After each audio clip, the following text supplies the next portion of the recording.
Whoops. Let's start this over. All right, there we go. Okay, well, off to some technical difficulties to start the day off with, but hi everybody. Welcome to my channel, Sean Talks Cybersecurity. If this is your first time here, tuning in, my name is Sean Wolfslegel, and I'm the host of Sean Talks Cybersecurity. And here we talk about all things cybersecurity and tech and all that good stuff. So, without further ado, let's go ahead and dive right into it. And yeah, let's get started. So, okay, this is what I was going to show you here in a minute, but I kind of got ahead of myself there. Started off with the wrong screen here.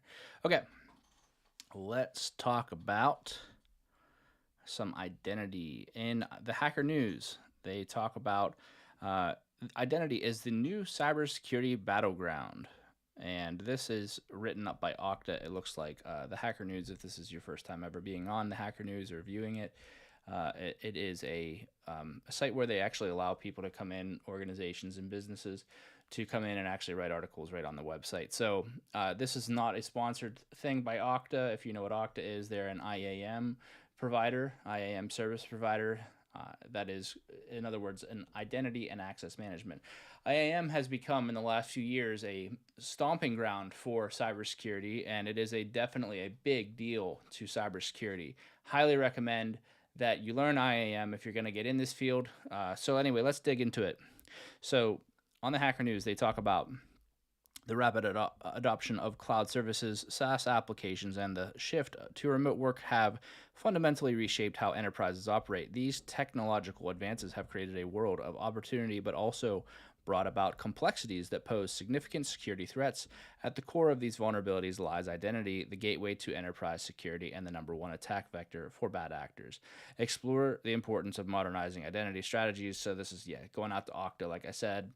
But essentially, the reason why I'm talking about this and the reason why I wanted to start off with this as the cybersecurity news first article of the day here is because I find that as the time is moving on here, and it has been this way for a while now, we are really very focused on identity as our main security point. Because if you can't secure identity, everything else kind of falls apart.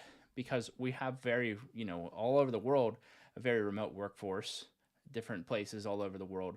And because of COVID, basically, you used to think about security in this like moat, castle and moat is how they describe it, and how we describe it, I should say. Basically, this castle and moat approach, where you had the moat would be the defenses, and then the castle, and then once the castle's breached, well, then you're SOL, right?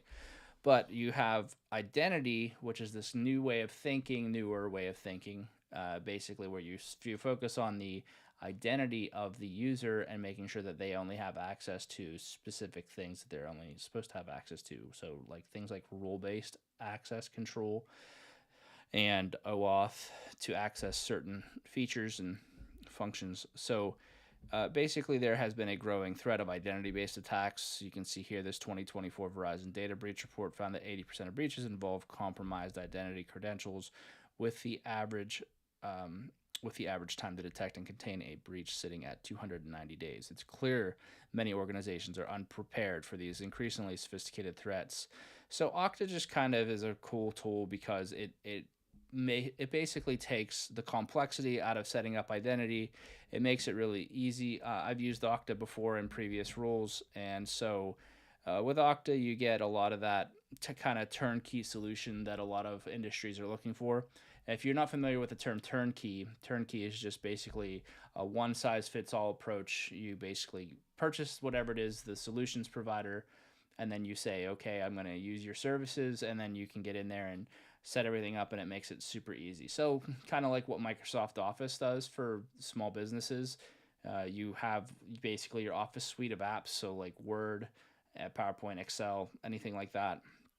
And then from there, you can actually get in there and do your normal work. Well, identity does that a little bit, basically on the identity side, making sure that all that stuff is controlled and it syncs with Active Directory, does a lot of good stuff. So that's it for that article. Just wanted to start off with that because I felt like it was a good topic to start off with, and I did see it on the Hacker News. So This next article comes from Bleeping Computer. U.S. charges Chinese hackers linked to critical infrastructure breaches by Sergio Gatlin.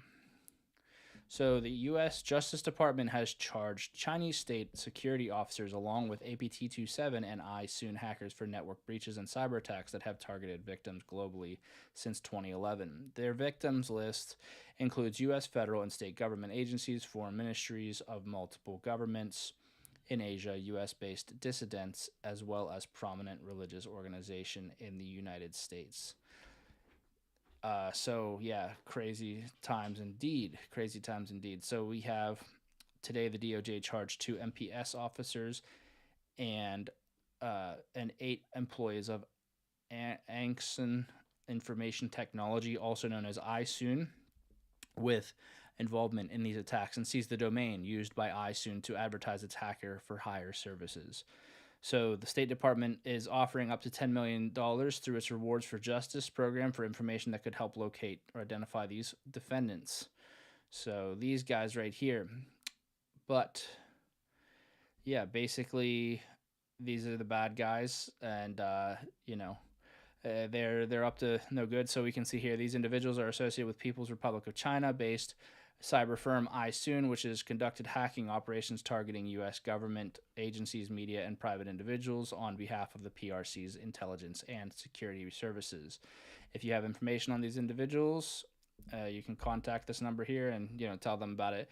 I have nothing to do with this. This is not I'm not associated with the U.S. Department of State, but I just felt like it's an interesting little article here for cybersecurity professionals because it's our job to kind of stop these bad guys and put them away where they should be. Don't do cybercrime, kids. Don't do cybercrime. It's not a lucrative career. It doesn't work out for you in the end. Don't do cybercrime. Okay, Silk Typhoon hackers now target IT supply chains to breach networks. We have Bill Talus at Bleeping Computer. So Microsoft warns the Chinese cyber espionage threat group Silk Typhoon has shifted its tactics, now targeting remote management tools and cloud services and supply chain attacks that give them access to downstream customers. And we've seen this before in the last few years.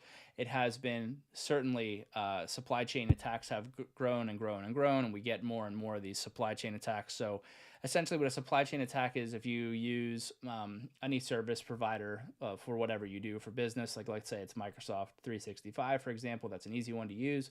Essentially, you might have something that they've used to build those tools. And so in that process, that's the supply chain. That's first those tools that are used to build that, and then Microsoft Office 365 comes to you, and then boom, something along that supply chain breaks.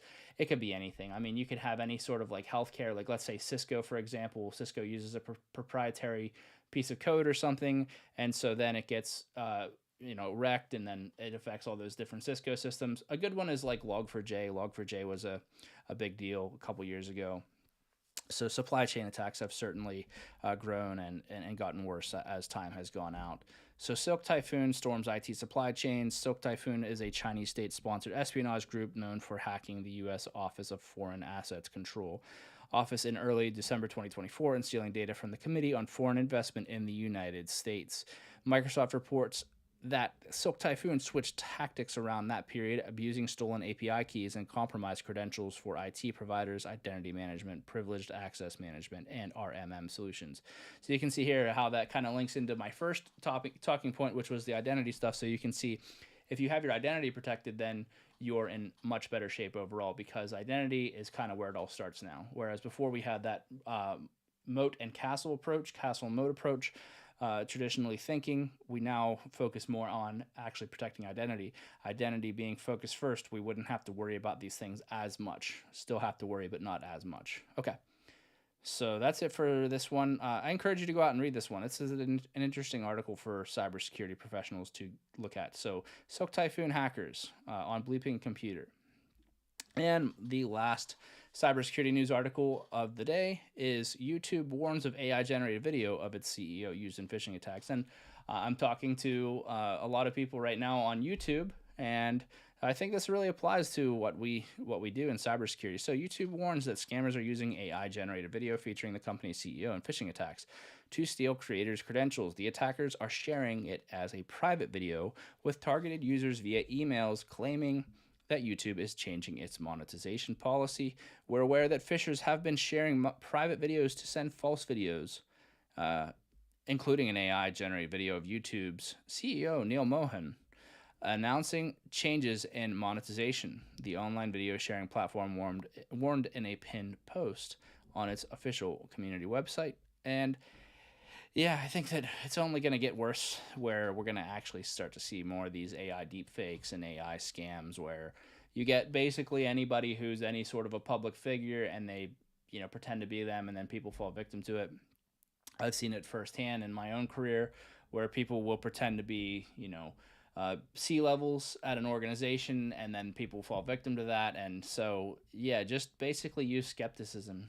There's a dose of skepticism to which everything should be talked about and looked at. And so, if you're doing that, then you're doing your job as a cybersecurity professional, and you should tell everybody, including your grandma, to use skepticism and just think to themselves that this is probably not real. This is probably not legitimate. So I think if you operate with that rule of thumb, then you're actually doing all right. Okay, so on to the main topic at hand. So we have HTTP in detail, or how the web works, on Try Hack Me. So what is HTTP or HTTPS? So HTTP is the Hypertext Transfer Protocol. It's another one of our protocols. It's another one of our ports. So we have HTTP is what's used whenever you view a website. And as we remember from a few videos ago, Tim Berners-Lee is the creator, and his team between 1989 and 1991. HTTP is the set of rules used for communicating with web servers for the transmitting of web page data, whether that's HTML, images, videos, etc. And I've talked about this before on this channel, but I like the Odin project as a good example of what you can start to learn in HTTP. If you want to dive a little deeper into this, HTTPS is just the evolution of HTTP. HTTPS basically takes the idea of HTTP and adds encryption. So things like banking websites, or anything really these days, you should have HTTPS on. There's actually a really cool browser extension called HTTPS Everywhere. And so that was developed by the EFF, and you can actually go out there and download it on Google Chrome or Firefox or whatever you use. And basically it'll make all the websites use HTTPS by default. So HTTPS, all the things. You should be using HTTPS in 2025 if you're not. Highly recommend using HTTPS. And yeah, so you can see if we actually come up here, this should show us, or at least there used to be a way that we could actually see that it was, yeah, so connection is secure, and we can see here that it's using HTTPS for Try Hack Me. So what does HTTPS or HTTP stand for? So we have Hyper Text Transfer Protocol. That is HTTP. And the S in HTTPS stands for security, or secure. On the mock web page on the right, there is an issue. Once you find it, click on it. What is the challenge flag? So we're going to go out to this mock website, and we can see here that we have HTTP instead of HTTPS, and we get this nice thing back. Oh, by the way, if you guys notice, lately I've been working out of Safari, and yesterday I had a tech issue where I wasn't actually able to answer the questions here, and you see I'm able to answer the questions again on Try Hack Me. Something to do with Safari. I don't know what the deal is exactly, besides just going and cleaning up my entire Safari instance. But I just felt like Google Chrome would probably work a little bit better, and I was right about that. So Google Chrome it is from now on. No more Safari. Sorry, Apple. We're gonna be sticking with Google Chrome from now on, and maybe some Brave browser as well. So, okay, let's dive into the next thing. We have requests and responses. When we access a website, your browser will need to make requests to a web server for assets such as HTML, images, and download the responses. Before that, you need to tell the browser specifically how and where to access these resources. This is where URLs will help. So URL is right here. This is our, if you guys remember from yesterday, we have the top level domain, and then we have the subdomain right here, right? And so basically, you can go back and rewatch that video. But basically, your TLD, your .com, and then the name right here. So URL. So we have the host domain and then the port.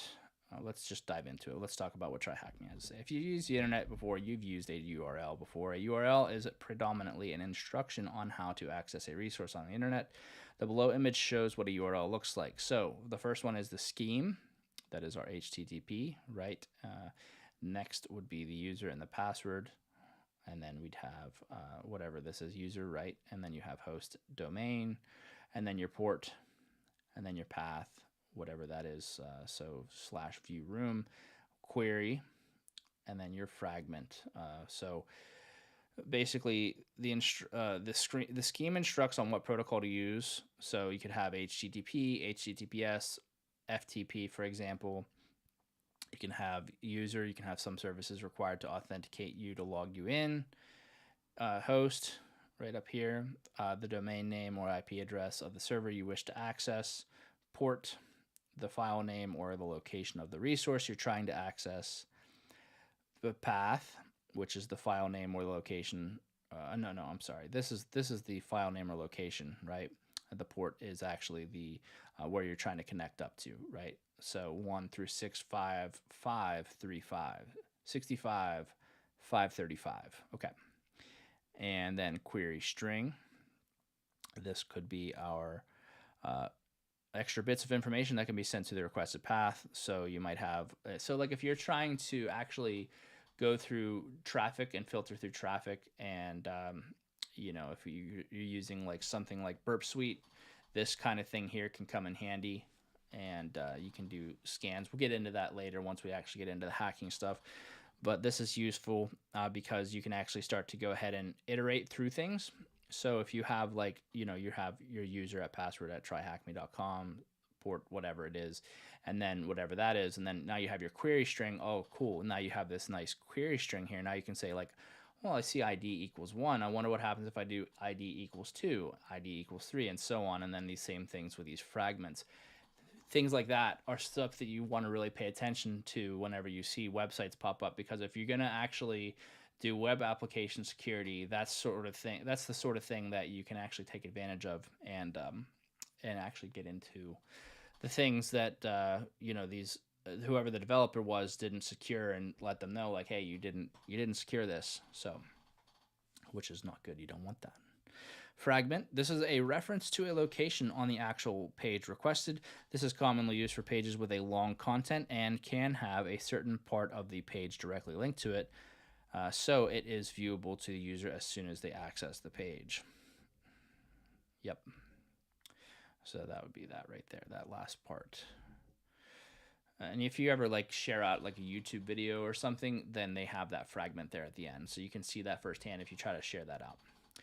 So it's possible to make a request to a web server with just one line, get, and then HTTP whatever 1.1. So you have the request, the HTTP protocol version, and then the page that's being requested. So for a much richer web experience, you need to send the other data as well. Let's take a look here. So you have get HTTP 1.1, host tryhackme.com, user agent, whatever the browser is that the person's using, and then the referrer, which is tryhackme.com. So basically, your line 1 is your request to send the get method, and so we'll get to that here in a moment. Line 2, we tell the web server we want the website, tryhackme, right? We tell the web server we're using Firefox version 87, and then we tell the web server again that the web page that referred us to this place is tryhackme.com. Again, this is also something that could potentially be bad if you are using this for malicious reasons. You could change this and you could make it something completely different. And then so you could have HTTP requests always end with a blank line to inform the web server that the request has finished. Cool. So here's an example response. We have HTTP 200 OK. We have the server, the date, content type, text HTML, and then content length 98, sent back. Okay, so line 1 is our HTTP 1.1, and then so it sent an HTTP status code of 200. Okay, and that tells us that the request was completed successfully. So if you get status code 200 back right here, oh, sorry about that, 200, that means that it was actually successful. Pretty cool. And then we have, this tells us the web server software and version number for line 2, right? So Nginx, I've talked about Nginx on this channel before. You can go back and watch that live stream if you would like to. The current date, time, and time zone of the web server for line 3, right? And then the content type header tells the client what sort of information is going to be sent, such as HTML, images, videos, etc. Line 4. So that's this right here. So we're only wanting to get text and HTML. Line 5 is your content length. That tells the client how long the response is. So 98. So basically, that way we can inform that no data is missing. HTTP response contains a blank line to confirm the end of the HTTP response. HTTP response, right? So line 6. So that's right here. This is blank.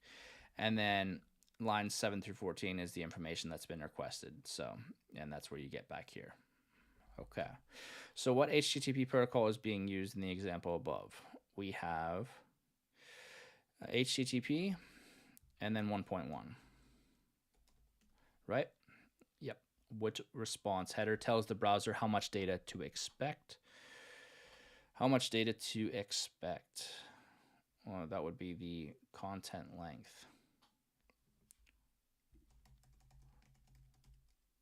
Right? No, I guess not. How much data to expect? Yeah, again, with doing this in real time, sometimes I miss a beat, so I apologize for that.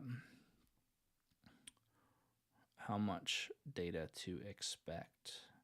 The chat is live if anybody has it and wants to put it in there.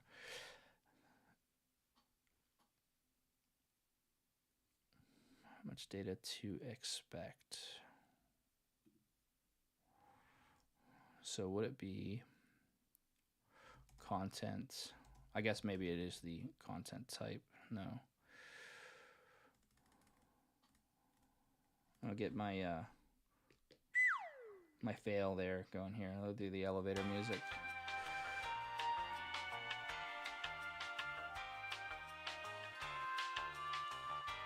We'll get there eventually.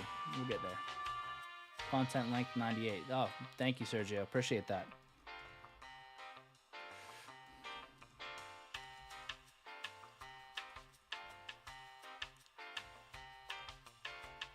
Would help if I could spell. Yeah, that was perfect. Yeah, thanks a lot, Sergio. I really appreciate that. Thank you. All right. So shout out to Sergio for helping us out there. We got through that together. Thank you so much. Okay, so HTTP methods. So we have HTTP methods are a way for the client to show their intended action when making an HTTP request. There are a lot of HTTP methods, but we'll cover the most common ones. Although mostly you'll deal with the get and post methods. So we have get request. This is used for getting information from a web server. Post, this is used for submitting the data to the web server and potentially creating new records. Put, which is used for submitting data to the web server. And delete, this is used for deleting information records. So what would we use to create a new account? So that would be the post. What method would be used to update your email address? So to update the email address, we would want to have, again, post. Oh, no, not post. I apologize. To update your email address, we would want put. Right. What method would be used to remove a picture you've uploaded to your account? We would want delete. And what method would be used to view a news article? That would be get. Right. Okay. HTTP status codes. So, in the previous task, you learned that when an HTTP server responds, the first line always contains a status code informing the client of the outcome of their request and also potentially how to handle it. These status codes can be broken down into 5 different ranges. We have 100 through 199, which is an information response. This means that they are sent to tell the client the first part of their request has been accepted and they should continue sending the rest of their request. These codes are not very common anymore. 200 through 299, success. This range of status codes is used to tell the client their request was successful. 300 through 399, redirection. These are used to redirect the client's request to another resource. This can be either to a different web page or a different website altogether. 400, which is your client errors. And so if you commonly see like 404, so 404 is usually what you see when you get out to somewhere and it doesn't exist, right? So client errors. And then your 500 through 599, server errors. This is reserved for errors happening on the server side and usually indicates quite a major problem with the server handling the request. So maybe a DDoS, for example, maybe that could be the reason for a server error. DDoS, for anybody who doesn't know what that is, it's a distributed denial of service attack. So common HTTP status codes, you have 200, okay, which means that it was completed successfully. 201 means that it was created, a resource has been created, so a new user or a new blog post. 301 means that whatever that was that existed there before is now moved permanently, so you're going to have to look elsewhere. 302 means found, similar to the permanent redirect, but as the name suggests, this is only a temporary change and it may change again in the near future. 400 is your bad request. So this tells the browser that something was either wrong or missing in their request, and this could sometimes be used if the web server resource that is being requested expected a certain parameter that the client didn't send. 401, not authorized, so you can't view the resource until you've been authorized by the web app, so with a username and password. 403 is forbidden. You don't have permission to access the resource whether you are logged in or not. 405, method not allowed. So this resource does not allow the method request. For example, you send a GET to the resource, create account, when it was expecting a POST request instead. 404, common, very super common one, 404, page not found. The page or the resource you requested does not exist. 500, internal service error. The server encountered some kind of error with your request that it doesn't know how to handle properly. And 503, service unavailable. This server cannot handle your request because it's either overloaded or down for maintenance. So I would think 503 would probably be something like a DDoS, right? So let's click the view site and see what we get here. Okay, so view site. What response code might you receive if you've created a new user or blog post article? If you create a new user, that was 201. What response code might you receive if you've tried to access a page that doesn't exist? That would be 404. What response code might you receive if the web server cannot access its database and the application crashes?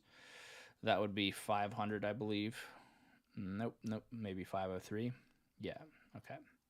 And then what response code might you receive if you try to edit your profile without logging in first? So if you try to edit without logging in, so you probably will get your 401. Yeah, okay. So interestingly enough, it didn't actually have us do anything here, but we can see, I guess, what it looks like for the different errors. So you got a 403 forbidden right here, and then it comes up with whatever that is running on. So in this case, it's an Nginx 1.15.8, and then you have a not found for 404. And you've probably seen this before, chances are, and then a 503, service unavailable. This is what you would expect to see here. So the server is temporarily unable to service your request due to maintenance, downtime, or capacity problem. Please try again later. Cool. All right, let's see. So headers. Headers are additional bits of data you can send to the web server when making requests. Although no headers are strictly required when making an HTTP request, you'll find it difficult to view a website properly. These are headers that are sent from the client, usually your browser, to the server. Some web servers host multiple websites. So by providing the host headers, you can tell it which one you require. Otherwise, you'll just receive the default website for the server. User agent, this is your browser software and version number telling the web server your browser software helps it format the website properly for your browser, and some elements of HTML, JavaScript, and CSS are only available in certain browsers. Probably pretty rare these days, honestly, though. I mean, I don't know for sure, but I would think that's probably pretty rare. Not anybody's using Internet Explorer at this point. So, okay, content length. So when sending data to a web server, such as in a form, the content length tells the web server how much data to expect in the web request, and this way the server can ensure it isn't missing any data. Except encoding tells the web server what types of compression methods the browser supports, so the data can be made smaller for transmitting over the internet. Cookie, data sent over the server to help remember your information. So cookies can be bad and good. Cookies are usually bad in the sense of privacy. So keep that in mind as we move forward. So common response headers, we have these headers, which will be returned after the server has a request. So set cookie information to store which gets sent back to the web server on each request. Cache control, how long to store the content of the response in the browser's cache before it requests it again. Content type. Yeah, let's get rid of that. Okay, content type. This tells the client what type of data is being returned. So examples include HTML, CSS, JavaScript, images, PDFs, videos. Using the content type header, the browser then knows how to process the data, and then content encoding, what method has been used to compress the data to make it smaller when sending it over the internet. So what header tells the web server what browser is being used? So what browser is being used? We would probably want the user agent. What header tells the browser what type of data is being returned? So what type of data is being returned? We would want the content length, I want to say, I believe. Again, doing this live sometimes is hard because as I'm talking, it's hard for it to stay in my mind. So apologies there. Let's see. Watch this be content length. Literally, Sergio helped me out here with content length, and I swear if this is content length, I just don't even know. I don't know what I'm going to do. Yeah. Okay. No, that wouldn't be right. Okay, so what header tells the browser what type of data is being returned? That would be content type. So not content length, but content type. Hilarious. Sorry about that, guys. What header tells the web server which website is being requested? Which header tells the web server which website is being requested? So what is being requested would be our host. Yep. Okay, so let's get into cookies.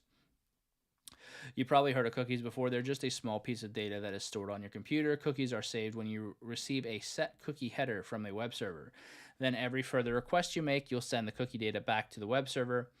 Because HTTP is stateless, doesn't keep track of your previous requests. Cookies can be used to remind the web server who you are, some personal settings for the website, or whether you've been to the website before. So let's take a look at this as an HTTP request. So first we do this get HTTP 1.1 host cookies.thm and user agent.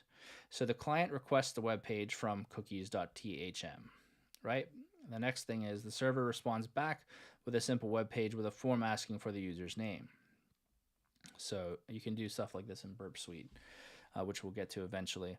So, and then you have right here, you have name equals Adam, right? And so the client sends back the form with the name set to Adam. And then you have your set cookie name Adam. So the server responds with a set cookie header telling the client to save the data name as Adam. And then on the next and every further request, the client sends the cookie data back to the server. And then the server then sees the cookie data, and instead of displaying the form, it displays a welcome back message instead. So that's an example of a cookie, how that works. Back and forth from the server back to the client. So cookies can be used for many purposes, but are most commonly used for website authentication. The cookie won't usually be a clear text string where you can see the password, but a token, a unique secret code that isn't easily humanly guessable. So you can easily view what cookies your browser is sending to a website by using the developer tools in your browser. If you're not sure how to get the developer tools in your browser, you can click on the View Site button on the top of this task for a how-to guide. Right. So we're not going to do that here live, but just keep in mind that you can view your cookies if you go ahead and go to your developer tools. So here on Chrome, you'd click on this little ellipsis menu right here, and then you could actually get into your cookies. Which header is used to save cookies to your computer? So to save the cookies, we would want to have set cookie. Right. And then let's do the last one here. So click the View Site button on the right. This is an emulator for making demo HTTP requests using what you've learned from the above tasks. You can use it to complete the questions below. Okay. Would you like to take a guided tour to learn more about how to get started? Yeah, sure, why not? Okay, so we have the methods. So change your HTTP request method, right? We could do that. We could set it to whatever here. We got get, post, put, and delete. URL, change your URL here.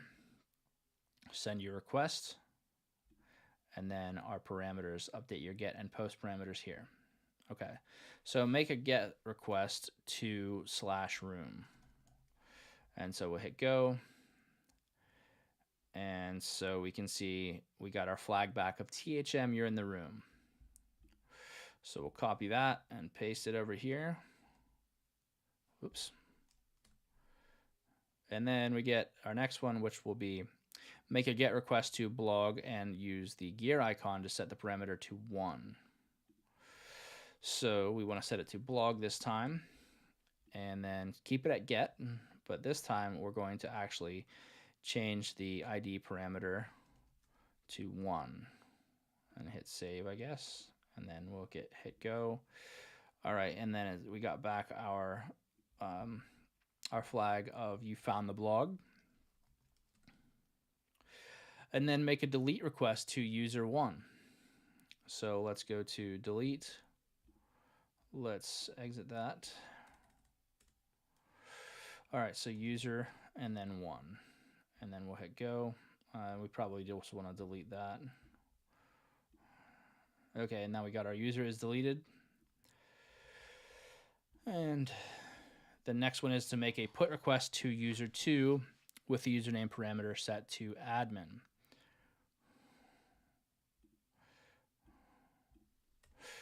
All right.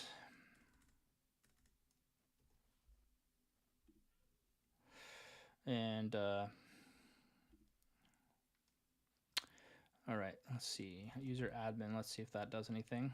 Nope, cannot find page. Okay, so let's change this to user and then set it to admin. Let's see if that works. Proceed, go. Nope, missing parameter. Okay. 5 hours later. We'll get there, we'll get there. Okay, so we have user 2 and we want to set it to admin. So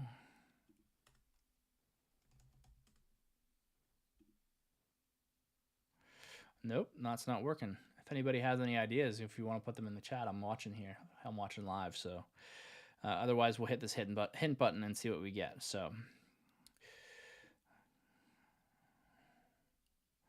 we have the right thing here. We know we have put, right? And so we can at least troubleshoot it. We know we have the username. We know we have user /2. And so we know we need that. And then I'm guessing that we want to add a key value pair here. But we don't. I would think it would be user and then the value would be admin, but apparently that's not correct. So let's get our hint. Let's see what we get here. So click the settings cog to add a parameter to the put method. Okay, let's see. Let's just change it to put. And so that's not right. Make a put request to user 2 with the username parameter set to admin. Or maybe we just want to say username. Maybe that's what it is. And I guess it would help if I hit the save icon there and hit go. Yeah, there we go. Okay, so that's what I was missing. I needed to actually put username. Folks, it's okay to not be right on your first try. You can see sometimes, you know, it takes a little bit to get things right. It's okay. Just keep on trying. That's the important thing. To not give up and just keep on going, even whenever you feel stuck. So post the username of THM and password of let me in to log in. So post the username of THM and a password to log in. So we'll delete that out. So username, and then that should be THM. And then our password should be let me in. Save. Okay, and then we'll hit go. And so now we got our last flag back. THM HTTP request master. I don't know about master. I don't think I'm a master, but at least I was able to show you guys how that's done. So thanks for sticking with me. I know that was sometimes a little bit painstaking there.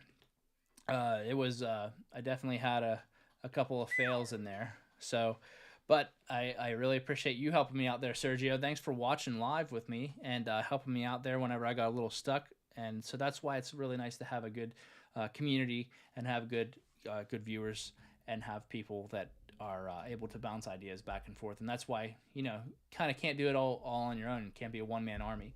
Some people can. Some people can be a one-man army. I'm not one of those people. But anyway, yeah, that's all I got for y'all today.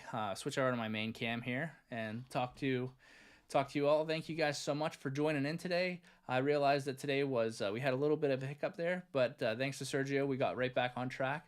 So I think that tomorrow we'll dive into some more Try Hack Me, have some more cybersecurity news for you, and we'll just keep going. And eventually we'll get into the really fun stuff, all the hacking stuff. Right now we're just covering the very basics, but we have to start at the basics to get to where we need to go. So with that, if you found this video useful, please hit that like, that share, that subscribe, hit the bell icon, share it with your friends, all that fun stuff. Please, it helps out the channel greatly. I really appreciate it.